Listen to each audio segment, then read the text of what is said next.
Hello friends, welcome back to Bhagavad Gita chapter 2, Sāṅkhya Yog, the yoga of true understanding and knowledge. In chapter 1, Arjun Vishad Yog, we saw that Duryodhan mentioned the great warriors of the two armies, but Dronacharya did not utter a word. So Duryodhan became very sad. Then Bhishma blew his conch loudly to cheer up Duryodhan. Arjun wanted to see warriors from both sides who are eager to fight. Arjun asked Lord Krishna to place his chariot in the midst of two armies. The Lord, having placed the chariot between the two armies in front of Bhishma and Drona and other Kuru kings, asked Arjun to behold the Kurus. Having seen his elders and relatives, Arjun was filled with compassion and sadness, and he threw away his bow and arrows and slumped into the floor. Chapter 2, Sāṅkhya Yog, the yoga of true understanding and knowledge, begins at this turning point. Seeing Arjun overwhelmed and directionless, Krishna steps forward, not to comfort him, but to awaken him. Here, Lord Krishna reveals the essential knowledge of the body, spirit, and mind. That is, the self is eternal, the body is temporary, and the mind wavers when it forgets its true nature.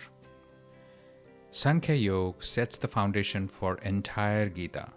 It is where confusion turns into clarity, weakness turns into wisdom, and Arjun takes his steps from despair towards awakening. Sanjay Uvacha Tan Tatha Krupaya Vishtam Ashrupurna Kulekshanam Vishidantam Idam Vakyam Uvacha Madhusudanaha. Sanjay said, Madhusudan, Lord Krishna, addressed the following words to Arjun, who was overwhelmed with compassion and deep distress, and whose eyes were flooded with tears of anguish.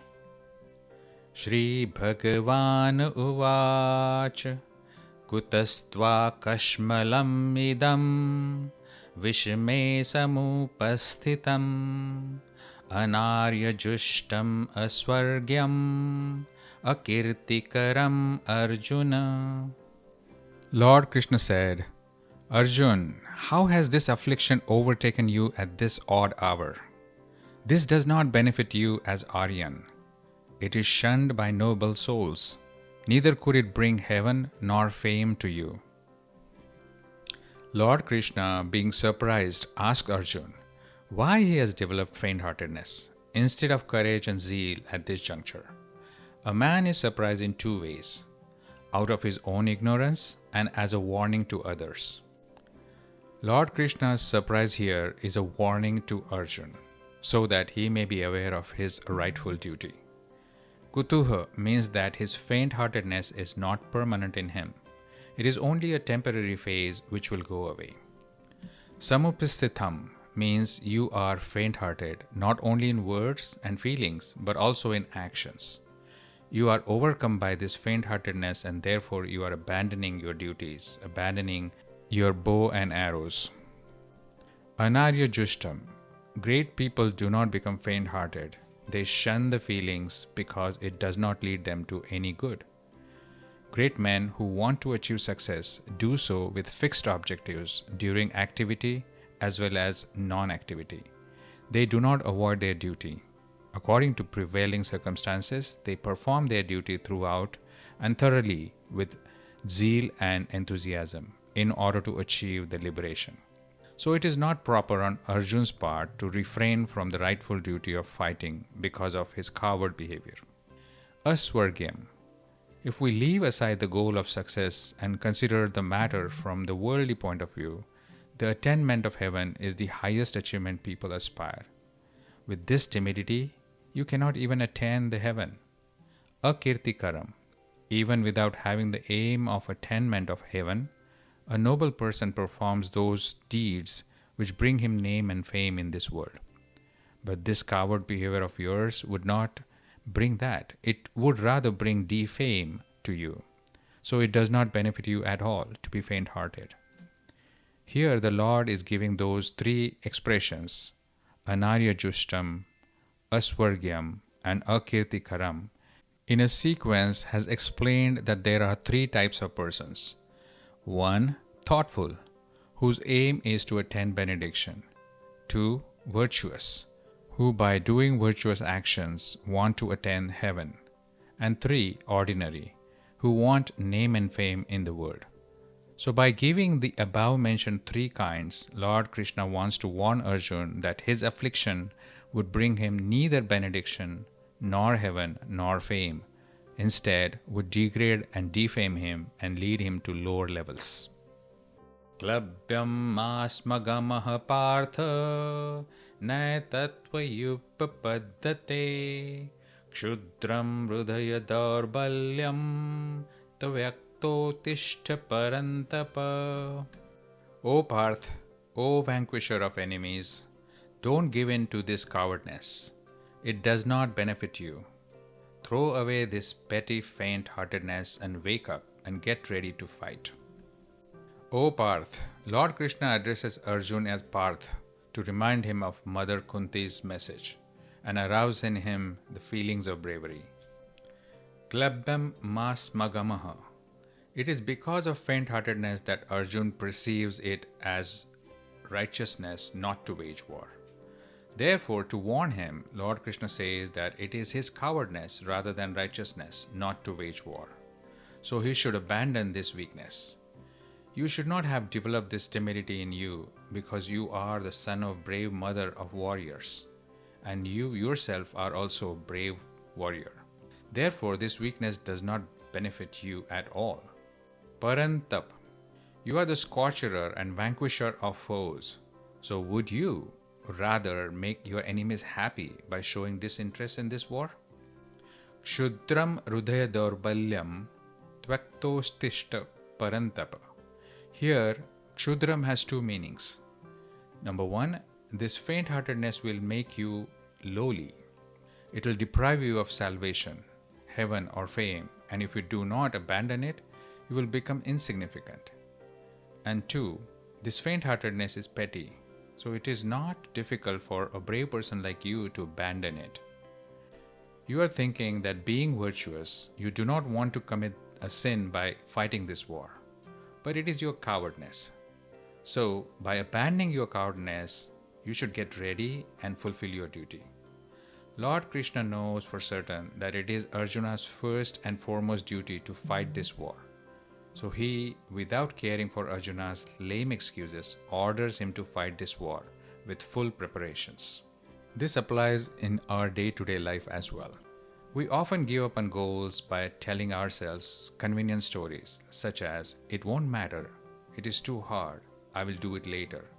But this happens because we forget our swadharma, our true nature, true duty. Just as Krishna told Arjun, you are a warrior, your duty is to fight. So then question comes, what is our duty?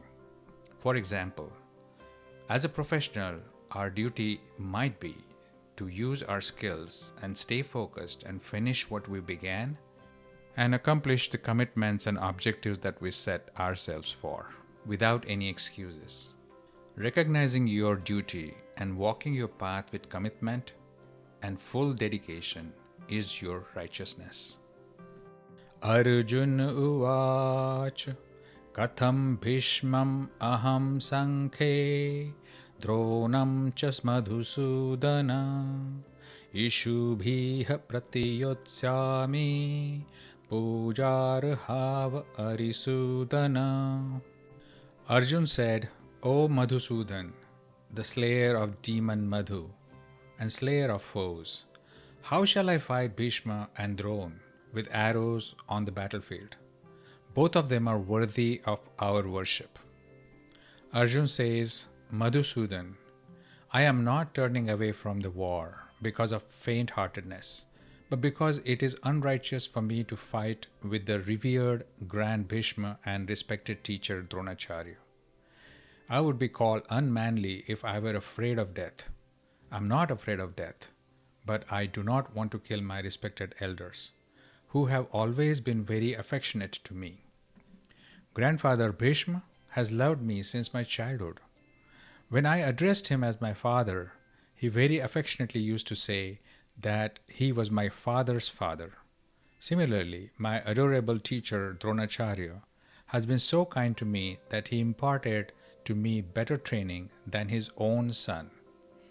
He taught us both Brahma weapon, but as far as its control and end is concerned, he taught that only to me, not to his son.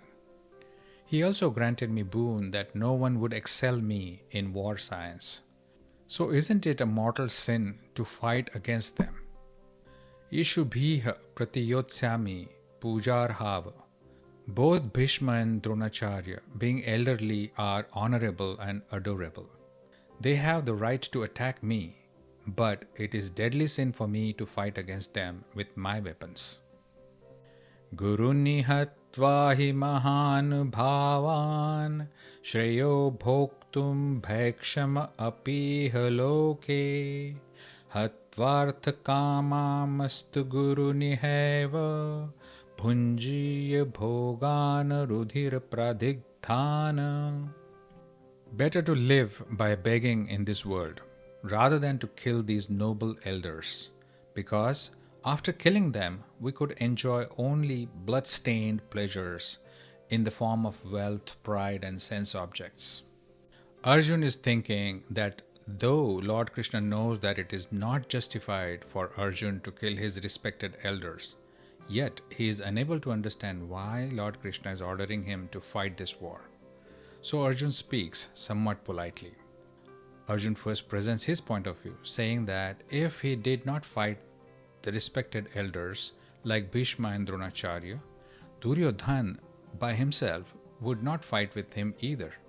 Thus, he would lose the kingdom and suffer. Then he would be leading a life of misery and could even depend on alms. But he thinks it is better to live by begging than to slay his respected elders. Iha loke means if I live on alms by begging, people in the world will dishonor and insult me, but I think begging for living is better than killing my elders. As a warrior, for me, slaying the noble teachers and elders and living on alms, both are forbidden, but I think it is much more sinful to kill the elders than to live on alms. If I carry out your command to fight this war, what would I gain, Krishna? I would enjoy blood-stained pleasures, which will not give me peace and salvation. There is an exceptional fact here. Lord Krishna, in the second and third verses, orders Arjuna to get rid of his petty faint-heartedness and fight. But Arjun gets him wrong, because he thinks that Lord Krishna is ordering him to fight the war so that he might enjoy the pleasures of kingdom.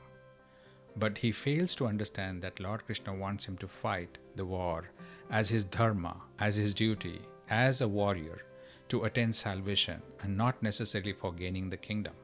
But Arjun also knows that Lord Krishna would not misguide him. The holy words of God had singular effect and extended a deep and far-reaching influence on Arjun, as a result of which he starts somewhat doubting the appropriateness of his decision of not fighting the war. न चैतद् विद्मः करतनो गरियो यद्वा जयेयम यदि वा नु जयेयुः यानेव हत्वान जीजीविषमास्ते वसिष्ठा प्रमुखे धार्त्र राष्ट्राः. We don't know which is worthy for us, to fight or not to fight, nor do we know whether we shall win or they will conquer us. We do not even wish to live by killing the sons of Dhritarashtra who are standing against us. I cannot decide whether I should fight this war or not, because you consider it better to fight, but I do not do so, as it is a sin to kill noble elders and respected. If I follow your advice and fight this war, we do not know whether we shall win or lose. Here it does not mean that Arjun has no confidence in his own power, but he is uncertain about the future because no one knows what may happen in the future. Not to speak of kingdom and pleasures, we do not even wish to live by killing our relatives, because by killing them we shall be mourning of them and thus shall suffer pangs of grief in the future. Dhritarashtra's sons are our relatives, and even if they are standing against us, How can we kill them? We are doomed if we wish to live by killing them. Karpanya doshopahata swabhavah pruchhami tvam dharma sammudha chetaha yashreyasya nishchitam bruhi tanme shishyasteham shadhimam tvam prapannam. My nature is overwhelmed with the faint-heartedness, and my mind is confused with regard to my duty. I plead you, tell me what is good and right for me. I am your disciple, who has taken refuge in you. Please guide me, instruct me. Arjun did not reject the war outright. He simply sought a way to withdraw, mistaking avoidance for virtue. When Krishna exposed this as faint-heartedness, Arjun recognized that his mind was clouded and his warrior nature overwhelmed. Torn between affection for his elders and the duty of warrior, he could not discern what was right for him to do. Though Krishna urged him to throw away cowardness and stand up, Arjuna's confusion persisted. He therefore turned to Krishna not as a charioteer but as a guide, asking, "Tell me what is truly good for me." This moment of humility marks the beginning of his spiritual awakening, dissatisfaction with confusion and sincere desire for higher direction. By saying, "I am your disciple, guide me, instruct me," Arjun attempts to surrender. Yet his surrender is not complete, as shown when he soon declares, "I will not fight." True refuge leaves no room for personal insistence. The disciple becomes an instrument in the hands of Guru. Only at the end of the Gita does Arjun fully surrender, saying, "I shall act according to your guidance." In this single verse, Arjun reveals 4 truths. 1. His nature is weakened and his mind confused. 2. He seeks what is truly righteous. 3. He accepts Krishna as Guru. And 4. He desires to take refuge in him. These 4 mark the transition from delusion to discipleship, from emotional turmoil to readiness for divine instruction. Yet, this is just his inclination, but not his true readiness, not as yet. Here, Arjuna inclined to take refuge in Lord Krishna, but he thinks that Lord Krishna will again order him to fight the war. Secondly, he thinks that perhaps he has not been able to convey his feelings to him. So, in the next verse, Arjun clearly expresses his feelings to Lord Krishna against the war. Nahi prapashyami mamapanyudyata yachokama uchchoshanam indriyanam avapya bhumava asaptam riddham rajam suranam apichadhipatyam. Even on obtaining undisputed authority and an affluent kingdom on this earth as well as in heaven, I do not see any remedy that can remove my grief, which is causing my senses to dry up. Arjun assumes that Lord Krishna urges him to fight so that he may gain victory and enjoy kingship, and thereby his sorrow may end. But Arjun's grief is so deep that no material gain can remove it. Avapya bhumav asaptam riddham rajam. Arjun reflects that even if he were to obtain an undisputed and prosperous kingdom on earth, free from all enemies, such attainment would not lessen his sorrow. Suranam apichadhipatyam. Not only earthly enjoyment, but even the lordship of heaven cannot remove his inner grief. In the first chapter, Arjun wished to withdraw from war out of attachment to his relatives. But here, he considers war as a hindrance to his spiritual welfare. Thus, the basis for his withdrawal from the war is strengthened further. Sanjay uvacha eva muktva rishikesham gudakeshah parantapa nayotsya iti govindam uktva tushnim babhuvaha. Sanjay said to Dhritarashtra, "Then Arjun said to Lord Krishna, 'O Govinda, I shall not fight.' And he fell silent." Although Arjun wished to follow Lord Krishna's command, But after reflecting deeply on Krishna's words, he realized that even victory, bringing wealth, honor, and kingship, could not remove his inner sorrow. His grief and confusion would remain untouched, and furthermore, his spiritual welfare would be harmed. Seeing no true benefit in fighting, Arjun spoke plainly, "I will not fight." Having declared his resolve, he fell silent.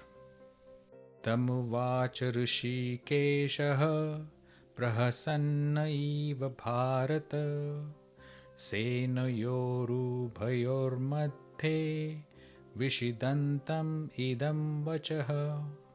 O Bharat, standing in the middle of both armies, Rishikesh, Lord Krishna, spoke smilingly these words to Arjun, who was filled with sorrow. Arjun had asked Krishna to place his chariot between the two armies to prepare for the battle. But upon seeing his kinsman, his courage collapsed into sorrow. Noting this sudden shift, Krishna began Gita's teaching. Prasanna eva, as if smiling, shows Krishna's gentle response. Arjun had just declared himself as a disciple seeking guidance, yet immediately refused to fight. Krishna smiled because such refusal contradicted true surrender. A true disciple becomes an instrument of the Guru. Though Arjun said, "I will not fight," Krishna knew his words came from grief, not clarity. God responds to the heart, not the speech, and thus compassionately began the sacred dialogue. Rishikesh reveals Krishna as indwelling knower of Arjuna's turmoil, his attachment, confusion, and inner conflict. Krishna knew that once this delusion lifted, Arjun would act responsibly. The phrase idam vachaha uvach emphasizes that what Krishna speaks next is no ordinary instruction. It is profound wisdom delivered in simple and clear words.